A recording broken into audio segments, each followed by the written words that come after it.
My friends, believe me, I want to cover other topics than the Ukraine war. But every time I blink, there are more Russian flags being raised left and right. Leave me alone! Akira! We are winning! Long story short, 2024 will be rough for our beloved Ukrainskaya Armia. And it's not me saying it. It's the commander of the 3rd Assault Brigade, Azov. Авдіївка – це, мабуть, лише початок, і потрібно готуватися, як початок якоїсь такої їхньої нової кампанії. І я думаю, що потрібно готуватися до досить великих масштабів.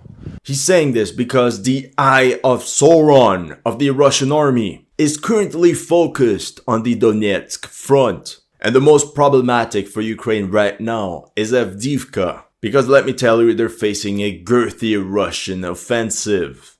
Since the city fell, enemy forces have been building up on their latest successes. And now the Russians have achieved a hat trick with the capture of the settlements of Stepove, Lestochkine, and Svierne.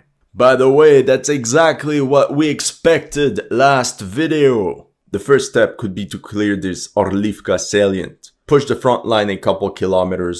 Now Ukraine is throwing everything they have to hold this line. To avoid this nightmare scenario, the Ukrainian army has sent its elite units like the Azov Brigade, the 47th Mechanized Brigade with its brand new M1A1 Abrams. And that's how they would decisively crush the Russians, at least in theory. Remember what the Sun wrote? Heart-stopping footage shows US-made M1 Abrams tank blasting Russians on Ukrainian front line for first time. And now we're even talking about 2 M1A1 Abrams destroyed, 300 meters from each other. What a disaster! And according to the latest news, a third one was destroyed. The latest one was ambushed by several Russian ATGM crews. All 3 were hit within a 500-meter radius. This means 10% of all M1A1 Abrams sent to Ukraine straight to the scrapyard within a week. Saruman will have his prize. The national interest promised us that Ukraine's M1 Abrams tanks could smash through Russia's defenses. Perhaps that's why when I click on the article, whoops, it's gone. Now further south along this Donetsk front line. Like firefighters, like devils marching towards the front. Some detachments of the Azov Brigade have been urgently redeployed towards Krasnohorivka to stop the Russian assault in that direction. In that sector, the situation is difficult because the Russians skillfully coordinated and maneuvered their mechanized columns across open terrain right into the town. Ад. Просто ад. Meanwhile, the pressure is also increasing in and around Novomikhailivka, as Russian units of the 155th Marine Brigade claim to have stormed the eastern side of the village. And we'll also have to talk about the disastrous outcome of several Russian mechanized assaults, demonstrating the tactical inabilities of a lot of Russian officers. Emotional damage! Welcome to History Legends, and here are the latest news of the Russo-Ukrainian War. If you're new to this channel, make sure to like and subscribe. As you know, some of my Ukraine videos have been targeted with limited or no ads. Make sure to check out my Patreon or PayPal to keep the show running. Thank you to everyone that has already helped, and welcome to the headquarters. On the 21st of February, that was the situation on the Avdiivka front. This is when Ukraine had just lost all its positions inside the urban area. But they still held these villages west of Avdiivka. But not for long! The Russian army wanted to capitalize on their latest victories, keep the momentum going, and not allow the Ukrainians to form a new defensive line. The battle plan was to penetrate enemy lines, using a devastating and simultaneous 3-way pronged attack.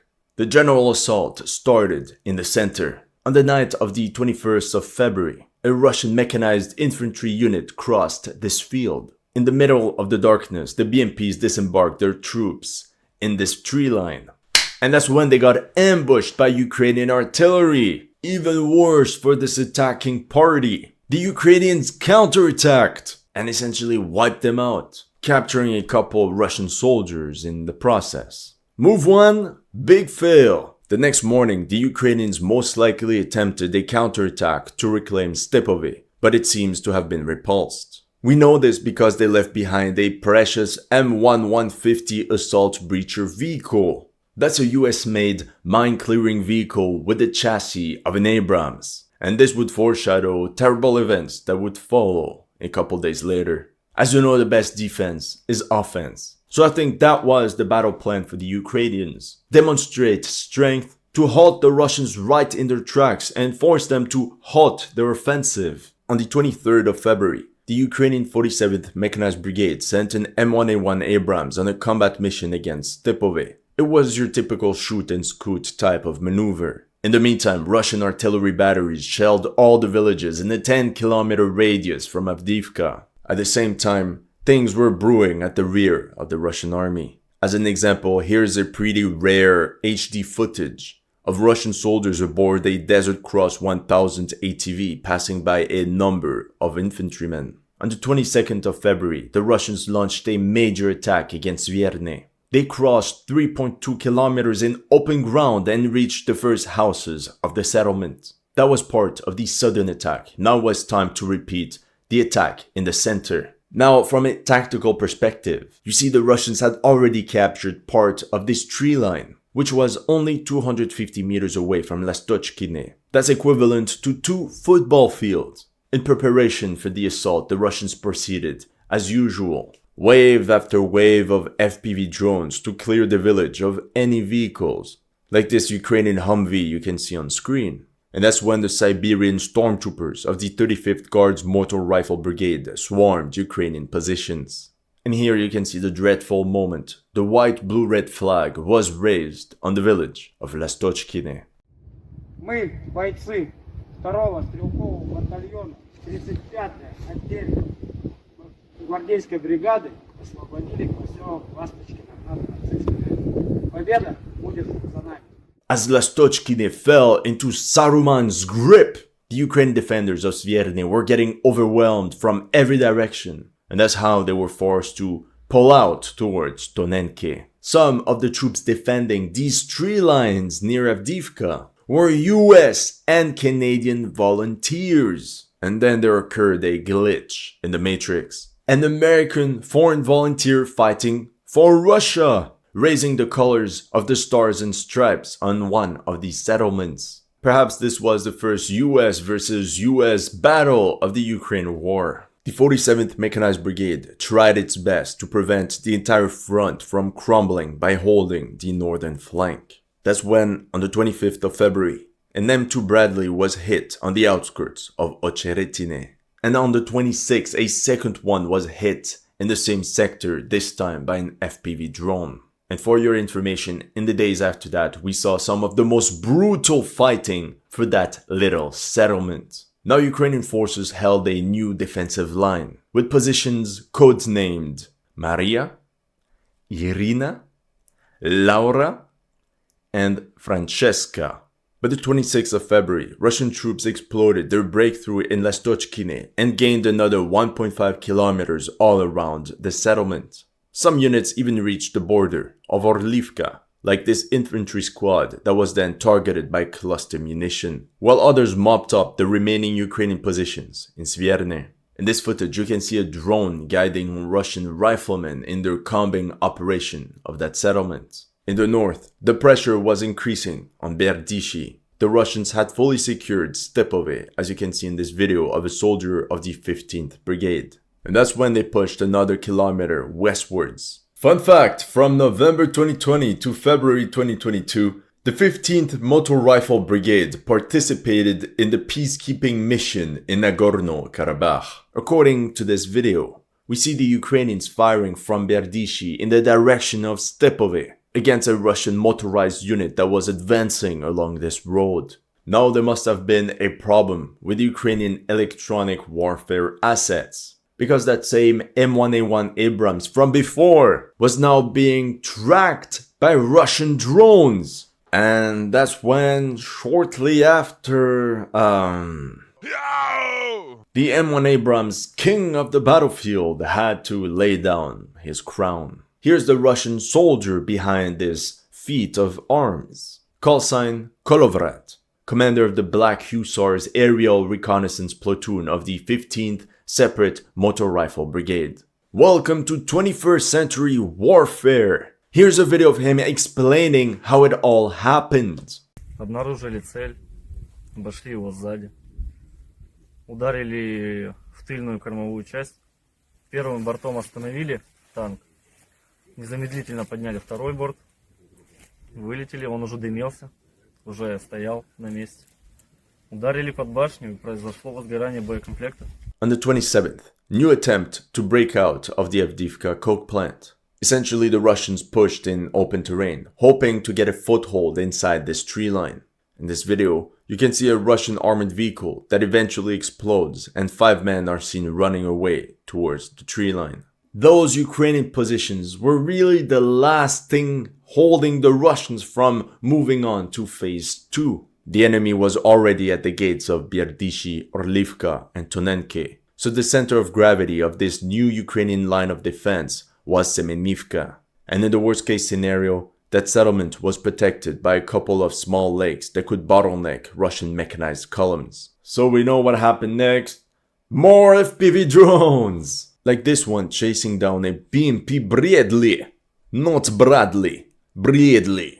On the 28th of February, the Russians decided to step up their game. That was the front line, and then 24 hours later, Ukrainian strongholds were falling one after the other. I mean, check out all the positions west of Sverny that were just abandoned. Half the village of Orlivka was also under Russian control. It's hard to say whether this was a planned retrograde movement of the Ukrainian army, or if it's more accurate to talk about a route. Berdishi, 3 kilometers to the north, was getting pummeled by Russian MR-less systems. However, the Russians also got glazed pretty bad. In this video, we can see 2 of their BMPs charging towards Berdishi, when they just burst into flames because of camouflage TM62 anti-tank mines. And quickly enough, people realized there was an unusual amount of burnt steel in that frame. Here on Twitter, German journalist Julian Röpke wrote that Russians lost 13 armored vehicles west of Stepove. So this axis of attack was definitely costly in terms of equipment for the Russian military. If we look at a map, it's 800 meters of open ground between Stepove and Berdishi. So the local Russian commander thought there's no other way but just to charge, send in the vehicles one after the other. Nonetheless, the next day, advanced elements of the Russian armed forces reached the area of the destroyed M1A1 Abrams. Orlivka was now obviously inside the crosshairs. If that settlement fell, it would break the Ukrainian line of communications, and the Russians could break through this new Ukrainian line of defense. By the end of the 29th of February, pro-Russian military bloggers thought that the situation was in the bag. Rybar reported that the Ukrainians had abandoned Berdishi, Orlivka, and Tonenke. However, this report seems to have been very premature, aka fake news. Later that day, you can see Russian artillery shell Ukrainian positions in Orlivka, and with the following footage, we can see Russian BMPs pushing along a road. This frame was geolocated here, right at the entry of the village. And in that same video, we also see them bombard this position, so we can believe the Russians carried a simultaneous 2-pronged attack. Now it was reported that the Ukrainians concentrated a lot of firepower, all the 155mm artillery, right in that direction. Plus all the Ukrainian FPV drones that were harassing Russian infantry units that were taking positions in abandoned trenches. The dream started to collapse with this video from the 3rd of March, showing a Russian patrol right at the center of the settlement, thus confirming their capture of at least half of Orlivka. If the Ukrainian army lost combat position Maria, aka Berdishi, then the situation would become extremely critical. Enemy forces could quickly flank Semenivka from the north. In other words, there would be no more settlements or terrain features to stop the Russians. If this happens, we can expect the Russian armed forces to advance another 6 kilometers west In my opinion, it's only here that we can expect the Ukrainians to halt the Russian breakthrough. There's this set of small lakes, ponds, and even this small river that would make a solid natural line of defense. And of course, this would be bad news for enemy mechanized columns. In that hypothetical scenario, to avoid being stuck, the Russians could focus their attention on Step 1, Solovyove and Novobakhmutivka, and Step 2, Ocheretine. Now, to avoid this disaster, the Ukrainians quickly counterattacked in Berdishi on the 1st of March. The drone operators of the 3rd Assault Brigade Azov released multiple drone footage of strikes on isolated groups, making Russian soldiers dance the cha-cha-cha. Alright, the moment has come. There was this viral video of a Russian BTR-80 pushing inside the village of Berdishi. We can even see the previously destroyed M1A1 Abrams on the left-hand corner. This BTR disembarked an entire squad of 12 riflemen. I mean, look at this crispy HD footage. And that's when they got ambushed. An M2 Bradley IFV of the 47th Mechanized Brigade showed up and ripped through these guys at point blank. I mean, these guys were camouflaged, but they stood no chance against the Bradley's 25mm chain gun. I could visually confirm 5 to 6 Russian KIAs out of the original 12. And at the end, we see the Ukrainian soldiers counterattack and take hold of the position. So we're starting to see a pattern. The Ukrainians let the Russians advance, and then they counterattack immediately, inflicting heavy losses. Guess what happened the next day? Another BTR pushed towards Berdishi, and once again it was hammered by the M2 Bradley's 25mm gun, causing the defeat of an entire squad. This goes to show Ukraine needs more of these Bradleys. What are you waiting for? With that being said, there are equally brutal losses on the Ukrainian side. We don't have much information, but we know that a large Ukrainian mechanized column attempted to counterattack in order to regain the village of Orlivka when they were allegedly hit by 6 Su-25 attacked aircraft. We can count the destruction of at least 5 armored vehicles, including a German-made Marder IFV. On the 2nd of March, right at this position, DPR troops of the 1st Slaviansk Brigade planted their pole inside Francesca, aka Tunenke. Francesca. Yup, it's hard, but Francesca's gone, boys. She's gone for good. Now, big turnaround. A second M1A1 Abrams was destroyed in Berdishi on March 3rd, not even 300 meters away from the first one. According to Russian sources, the Abrams was hit by an RPG striking the Caterpillar, and then it was finished off by an FPV drone. According to the latest news, Russian assault detachments have made further gains inside Berdishi. And that's exactly where the 3rd US-made Abrams was destroyed. All 3 US-made tanks abandoned within a 500-meter radius. As a reminder, the Battle of Avdiivka is only one part of the sequence of operations along the Donetsk front. Since its capture, Marinka has become the center of gravity of multiple Russian attacks in that sector, namely another 3-way playground. One important objective to capture was the farm and hamlet of Pobieda. The danger for Ukraine was that if the Russians captured it, they could slide right into the DMs of Konstantinivka. And of course, Ukraine is very possessive and they don't want that. Using a 3D map, we can see how much of a cute little village Pobieda used to be. And that was before it became a Marinka 2.0 and it got shelled into oblivion. Here you can see an entire Ukrainian squad exiting from what seems to be a basement. And you can see all the houses around are in ruins. The Russians continuously bombarded the settlement and forced the defenders to abandon their combat positions.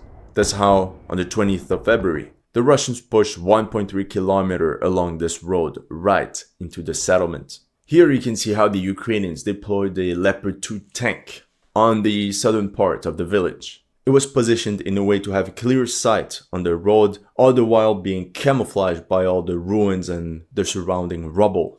Hl Wittmann would be so proud. Eventually the Leopard 2 was spotted by an enemy drone, and that's when it got targeted and destroyed. As of now, according to Deep State UA, half the village is still in the gray zone. On the 23rd of February, the Russian command turned its Eye of Sauron towards Krasnohorivka. In this one, Russian aviation released an FAB on the Ukrainian stronghold of that town. According to Ukrainian sources, the town was only defended by a battalion of the 81st Air Mobile Brigade. So the next day, the Russians attempted a mechanized assault somewhere north of Krasnohorivka. But just like with my last relationship, nothing substantial came out of it. On the 27th of February, Russian stormtroopers advanced over a kilometer towards Krasnohorivka. And we can even believe some detachments made it right into the residential sector. On top of that, there are visually confirmed Ukrainian tank losses in that sector. The defenders of Krasnohorivka were feeling the heat. Красногорівка, жесть. Русня тисне дуже сильно. Нас позиції вчора вибили. So Azov detachments arrived to save the day, namely the 3rd Company, 1st Battalion, that just participated in the Avdiivka rescue mission. Now they're back on the front, plus the 1st Company, 2nd Battalion as well. According to them, the Russians got expelled from the residential sector and lost over 100 casualties. You just need to believe.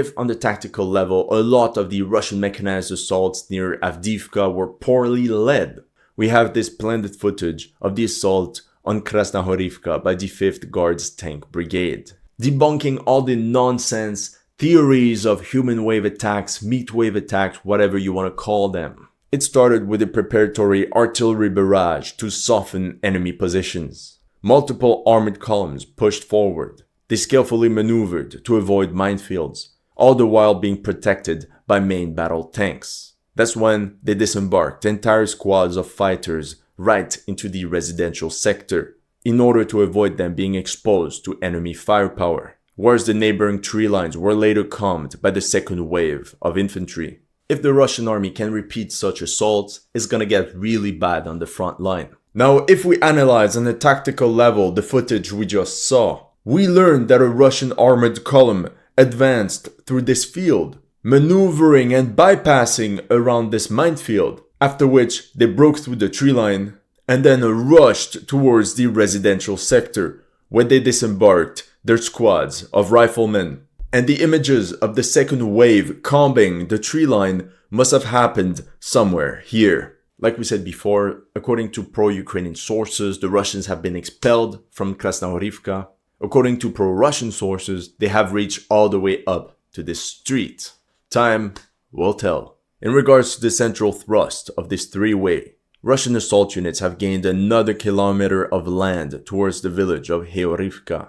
This careful retrograde movement of the Ukrainian forces is probably due to their inability to send reinforcements to the contact line due to the continuous enemy bombardments. And let's move to the final chapter, Novo-Mikhailivka. That was the front line on the 10th of February, with a Russian attempt to flank the village from the south. By early March, we see that the Ukrainians counterattacked in the south, but at the same time, they had to give up their positions in Pabieda, like we saw earlier. Then Russian assault detachments have also managed to anchor themselves in the eastern part of Novo-Mikhailivka, which they celebrated by planting this flag. But let's backtrack a bit to the 13th of February. The Russians had made gains east of the village prior to launching the general assault. You have to know that the Russian aviation completely fabbed the entire village, and any possible stronghold was reduced with massive 500-kilogram bombs. On top of that, to soften Ukrainian positions and to allow a smooth entry of mechanized columns, the Russians also managed to destroy 2 Ukrainian tanks geolocated here and here. Oh, you thought it was done? Then it was Russian MR-less systems that joined the symphony. The tactical problem remained the same as in the previous weeks. The Russians would have to drive along this straight 1,700 meter long road, fully exposed to Ukrainian firepower. On February 27th, multiple armored vehicles were sent forward, but as you expected, the attack failed. After weeks of continuous assaults, we see a total of 25 burnt and abandoned Russian armored vehicles along this road. However, that's not all. 4 BMPs also tried to cut right across this field, towards the river where they seem to have been stopped by some kind of minefield. Anyway, we can confidently say that the Ukrainian 79th Air Mobile Brigade is a top G brigade. They're definitely doing a good job at holding the place by themselves. Oh, surprise, surprise! March 1st, the Russians are back. Of course, there will be no Ukrainian drone footage of Russians successfully storming the village. In other words, we don't really know how they did it. All we know is that they celebrated the capture of this farm by planting the white, blue, red flag. Remember, it's the second time that the Russians captured this place actually. And a couple days later, there are rumors that the Russians raised another banner, this time right at the center of Novomikhailivka, with Russian attacks in this direction, here, there, here as well, and in this direction. The next logical step would be another push against Vuhledar in order to eliminate this Ukrainian salient. Coincidence? On the 28th of February, there was a heavy Russian rocket attack against Vuhledar. That's all I have for you today. Let me know in the comment section what you thought of my analysis. If you're new to this channel, make sure to like and subscribe. And if you want to support my work, make sure to check out my Patreon or PayPal. The link is in the description below.